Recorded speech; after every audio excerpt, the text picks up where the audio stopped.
ஒத்த சீட்டு வேல்முருகன் ஒரு நபர், ஒரு ஒரு நபராக அடையாளப்படுத்தக்கூடிய தமிழக வாழ்வுரிமை கட்சியுடைய தலைவர் அவர்களை பொறுத்த வரைக்கும் அவர் 1980களுடைய இறுதியிலிருந்து தமிழ்நாட்டுடைய அரசியலில் தீவிரமாக இயங்கி வரக்கூடிய ஒரு தலைவர்.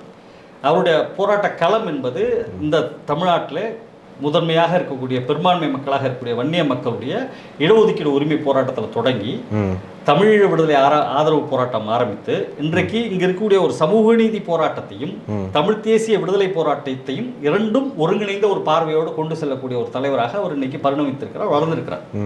இன்றைக்கு தமிழ்நாட்டில் அண்ணாவுக்கு பிறகு தமிழ்நாட்டில் பல்வேறு அரசியல் போக்குகளை கொண்ட தலைவர்களை ஒருங்கிணைத்து தமிழர் வாழ்வுரிமை கூட்டமைப்பை உருவாக்கிய தலைவர்.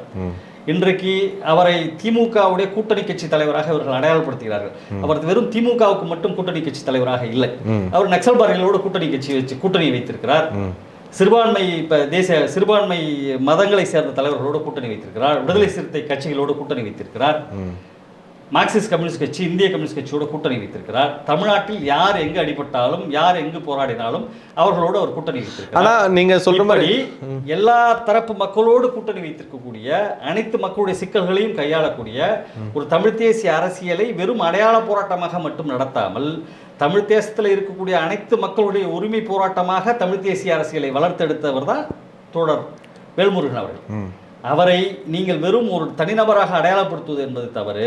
அதேபோல் ஒரு ஒத்த சீட்டு என்பது குறிப்பது என்பது தமிழக வாழ்வுரிமை கட்சி தலைவர் வேல்முருகன் அவர்களை பொறுத்தவரை அவர் தனிநபர் அல்ல, அது ஒரு அரசியல்.